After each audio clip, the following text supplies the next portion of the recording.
قرآن قرآن قرآن قرآن کی روشنی۔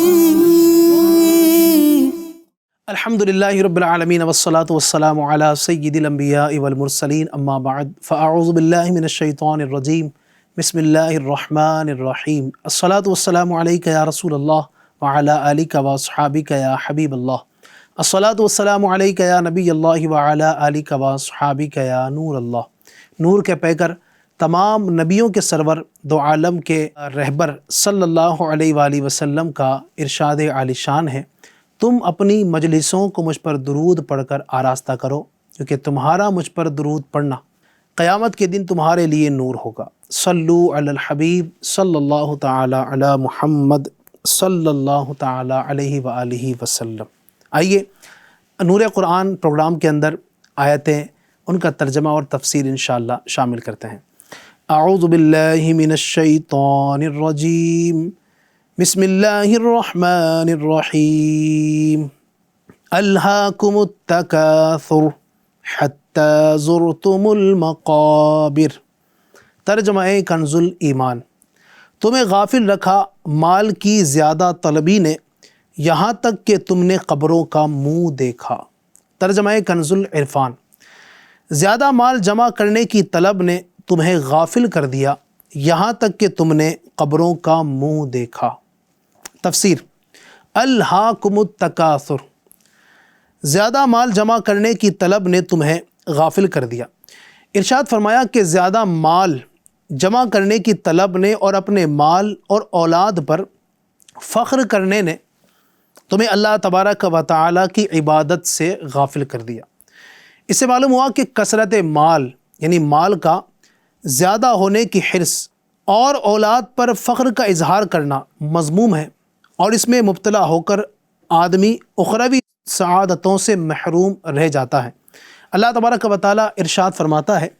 اعلموا انما الحیاۃ الدنیا لعب ولہو وزینۃ وتفاخر بینکم وتکاثر فی الاموال والاولاد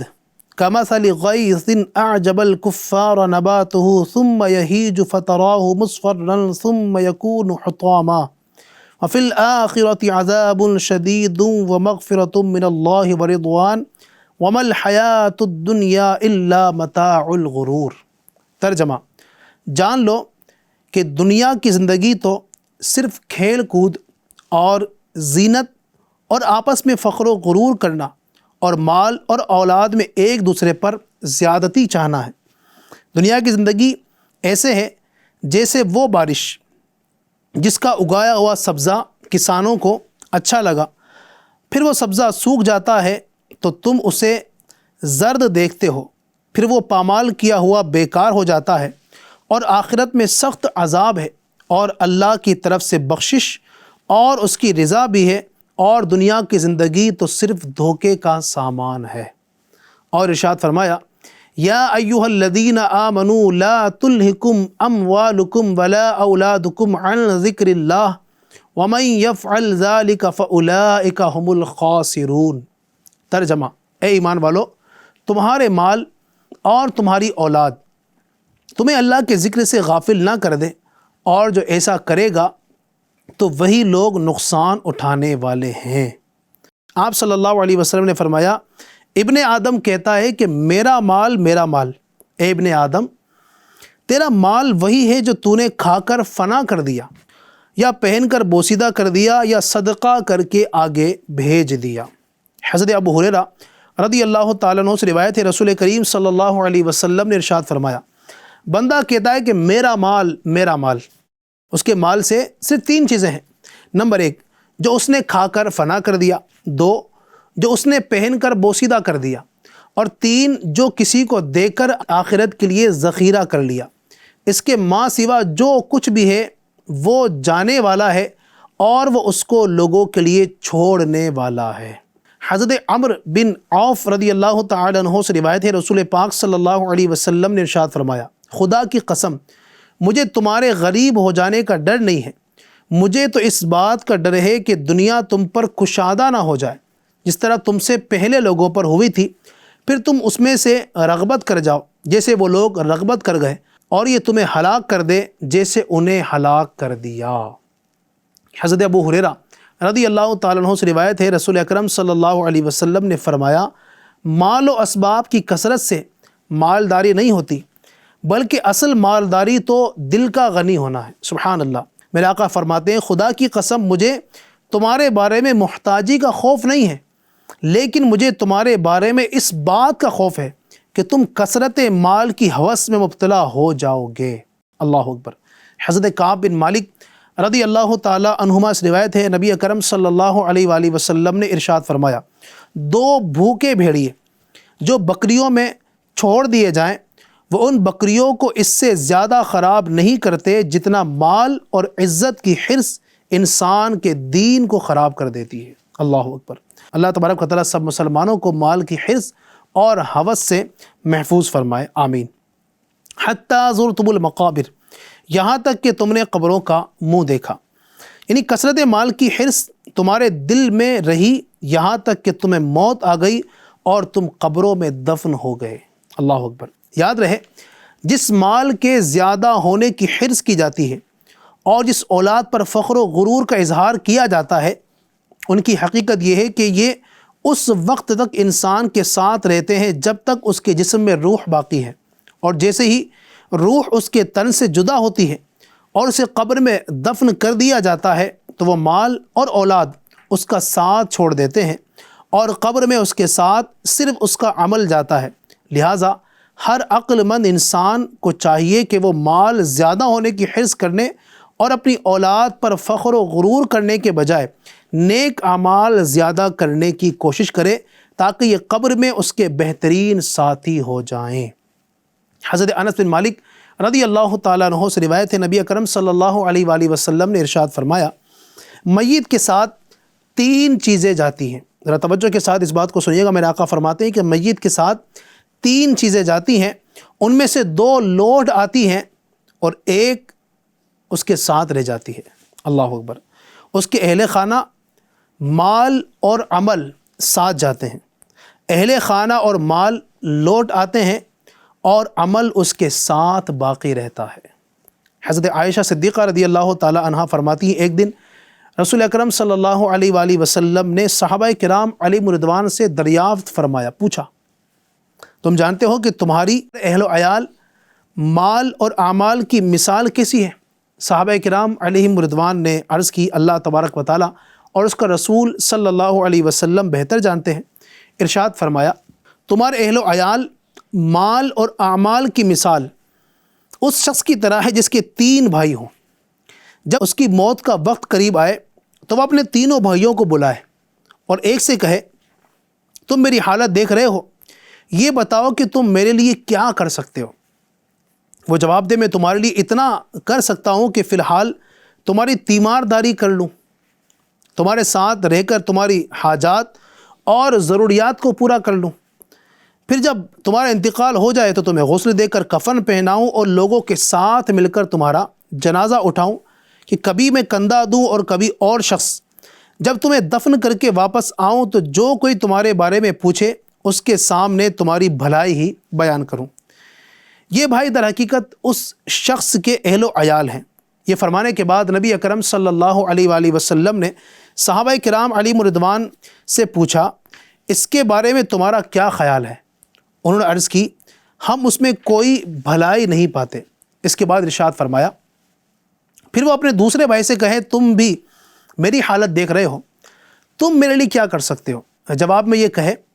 کہ میں اس وقت تک تمہارا ساتھ دوں گا جب تک تم زندہ ہو، جو ہی تم دنیا سے رخصت ہو گئے تو ہمارے راستے جدا ہو جائیں گے، کیونکہ تم قبر میں پہنچ جاؤ گے اور میں یہیں دنیا میں رہ جاؤں گا۔ یہ بھائی اصل میں اس شخص کا مال ہے، اس کے بارے میں تمہارا کیا خیال ہے؟ میرے آقا نے صحابہ کرام علیہم رضوان سے فرمایا، صحابہ کرام علیہم رضوان نے عرض کی،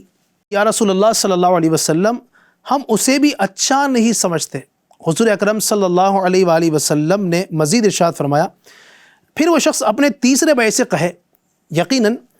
تم بھی میری حالت دیکھ رہے ہو اور تم نے میرے اہل و عیال اور مال کا جواب بھی سن لیا ہے،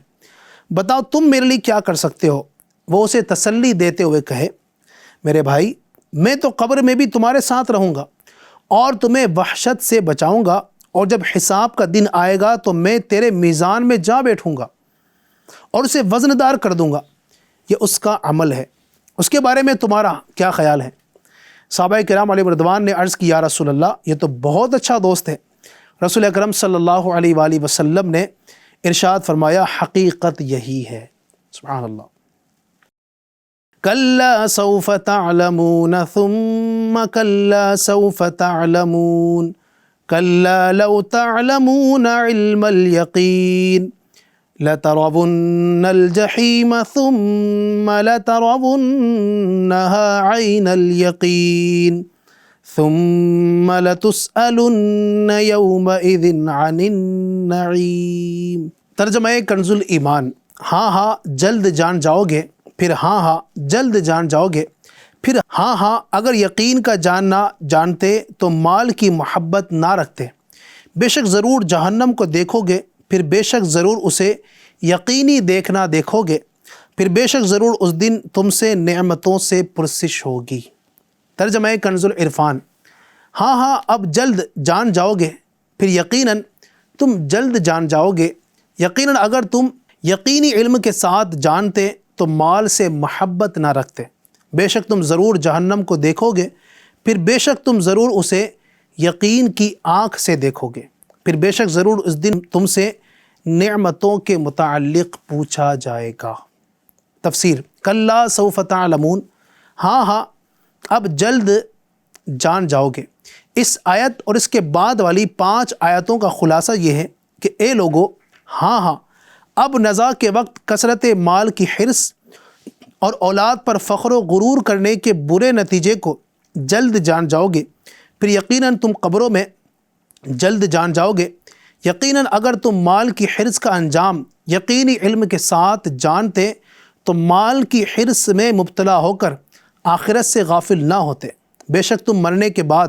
ضرور جہنم کو دیکھو گے، پھر بے شک تم ضرور اسے یقین کی آنکھ سے دیکھو گے، پھر بے شک ضرور قیامت کے دن تم سے ان نعمتوں کے بارے میں پوچھا جائے گا جو اللہ پاک نے تمہیں عطا فرمائی تھی، جیسے صحت، فراغت، امن، عیش اور مال وغیرہ جن سے تم دنیا میں لذتیں اٹھاتے تھے، اور ان کے بارے میں یہ پوچھا جائے گا کہ یہ چیزیں کس کام میں خرچ کی، ان کا شکر کیا ادا کیا، اور ان نعمتوں کا شکر ترک کرنے پر انہیں عذاب کیا جائے گا۔ اس صورت کی آیت نمبر 8 سے معلوم ہوا کہ قیامت کے دن ہر نعمت کے بارے میں سوال ہوگا، چاہے وہ نعمت جسمانی ہو یا روحانی، ضرورت کی ہو یا عیش و راحت کی، حتیٰ کہ ٹھنڈے پانی، جی ہاں درخت کے سائے اور راحت کی نیند کے بارے میں بھی سوال ہوگا۔ اللہ تبارک و تعالی ارشاد فرماتا ہے، وَلَا تَقْفُ مَا لَيْسَ لَكَ بِهِ عِلْمٌ إِنَّ السَّمْعَ وَالْبَصَرَ وَالْفُؤَادَ كُلُّ أُولَئِكَ كَانَ عَنْهُ مَسْئُولًا۔ ترجمہ کنز العرفان، اور اس بات کے پیچھے نہ پڑ جس کا تجھے علم نہیں، بے شک کان اور آنکھ اور دل ان سب کے بارے میں سوال کیا جائے گا۔ حضرت ابو ہریرہ رضی اللہ تعالیٰ عنہ فرماتے ہیں کہ جب یہ آیت ثم لتسألن یومئذ عن النعیم نازل ہوئی تو صحابہ کرام علیہم رضوان نے عرض کی، یا رسول اللہ صلی اللہ علیہ وسلم، ہم سے کس نعمت کے بارے میں پوچھا جائے گا؟ حالانکہ ہمارے پاس تو صرف یہی 2 سیاہ چیزیں یعنی کھجور اور پانی ہیں،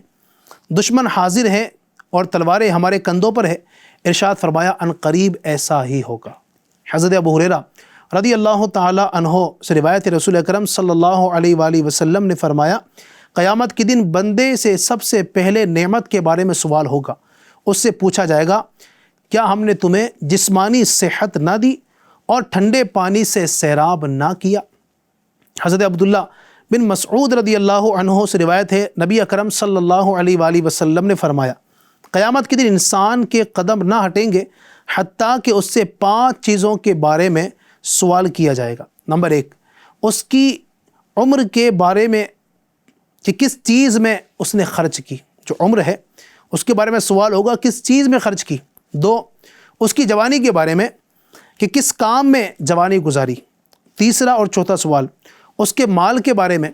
کہ کہاں سے کمایا اور کہاں خرچ کیا۔ اور پانچواں سوال اس کے علم کے بارے میں ہوگا کہ اس پر کتنا عمل کیا۔ اللہ تبارک و تعالی ہر مسلمان کو اپنی نعمتوں کا شکر ادا کرنے کی توفیق عطا فرمائے، اور ہر مسلمان کو چاہیے کہ وہ یہ دعا مانگا کرے، رب اوزعنی ان اشکر نعمتک التی انعمت علی وعلی والدی وان اعمل صالحا ترضاہ واصلح لی فی ذریتی انی تبت الیک وانی من المسلمین۔ ترجمہ،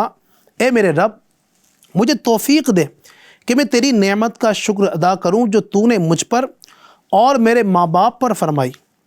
اور میں وہ کام کروں جس سے تو راضی ہو جائے، اور میرے لیے میری اولاد میں نیکی رکھ، میں نے تیری طرف رجوع کیا اور میں مسلمانوں میں سے ہوں۔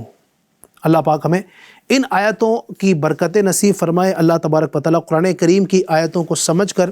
اس کی تلاوت کرنے کی ہم سب کو توفیق نصیب فرمائے۔ فرمان مصطفیٰ صلی اللہ تعالیٰ علیہ وآلہ وسلم ہے، تم جہاں بھی ہو مجھ پر درود پڑھو کہ تمہارا درود مجھ تک پہنچتا ہے۔ صلو علی الحبیب صلی اللہ تعالیٰ علی محمد صلی اللہ تعالیٰ علیہ وآلہ وسلم۔ آئیے قسم کے کفارے سے متعلق کچھ مدنی پھول آپ کے سامنے پیش کرتا ہوں کہ اگر قسم کسی نے کھا لی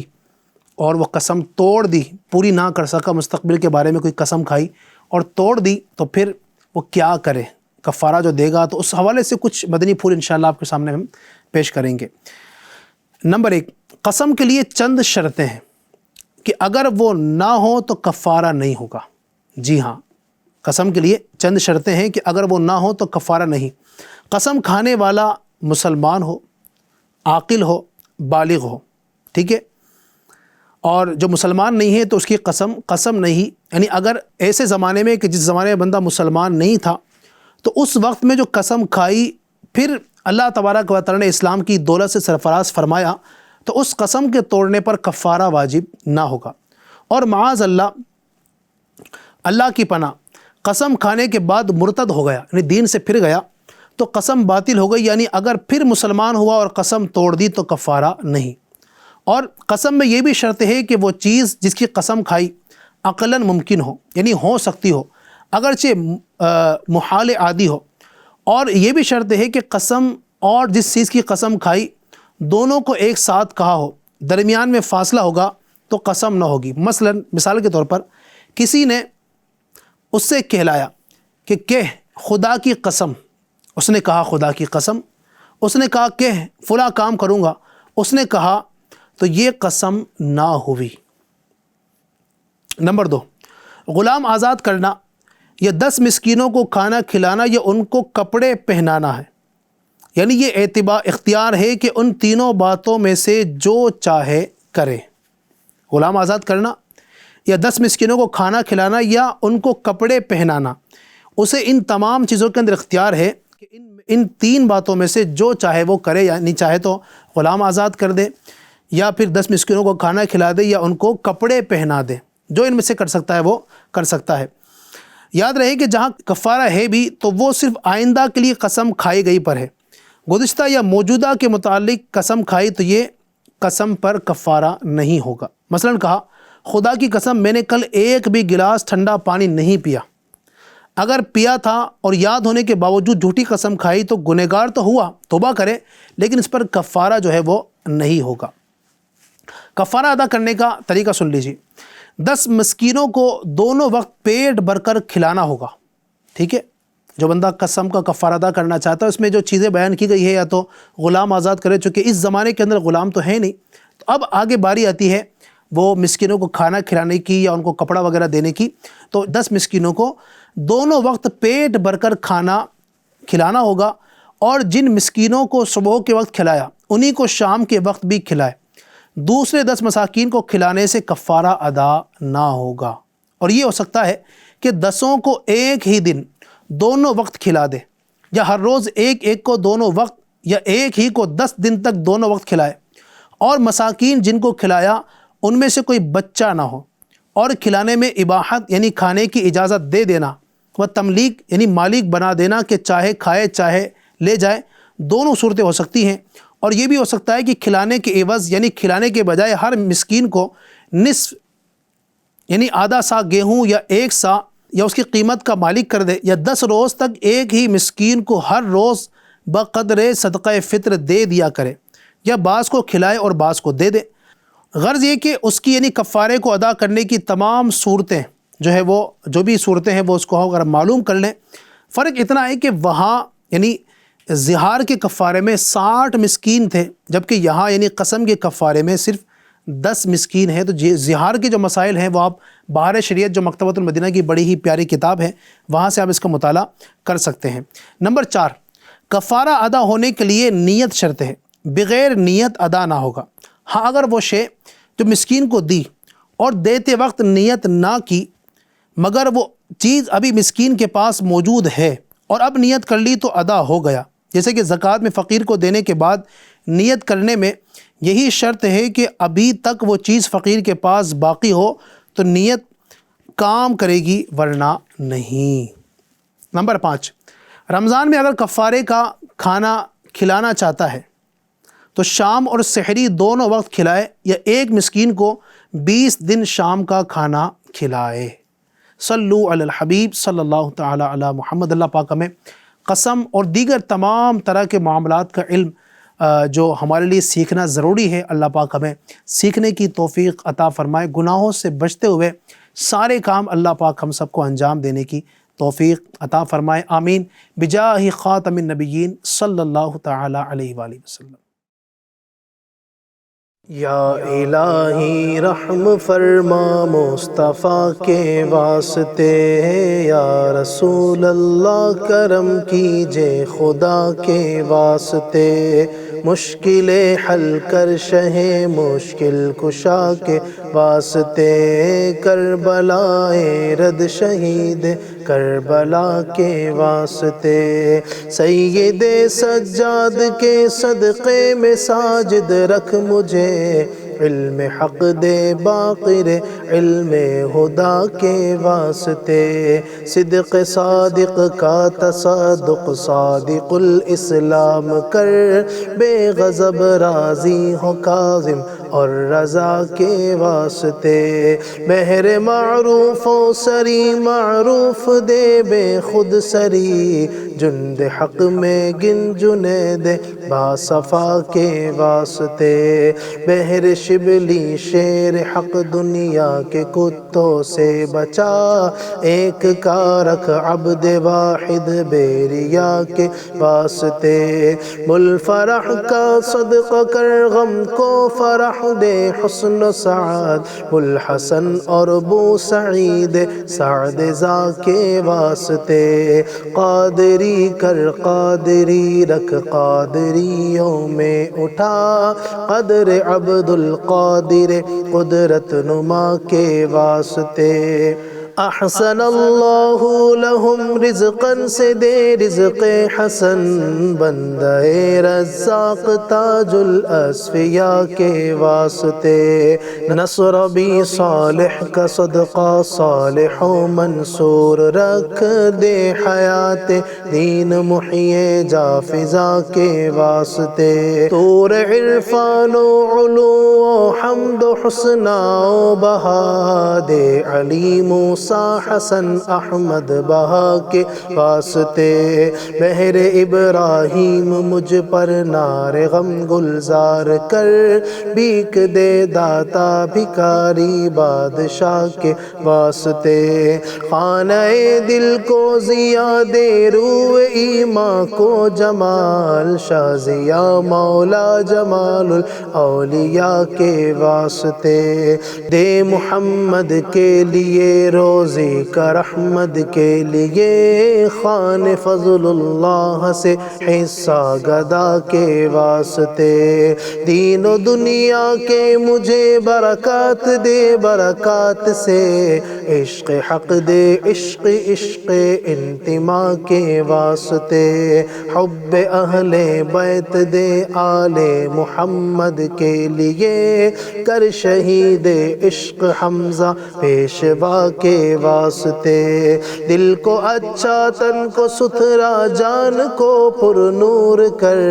اچھے پیارے شمس دی بدر العلا کے واسطے، دو جہاں میں خادم آل رسول اللہ کر،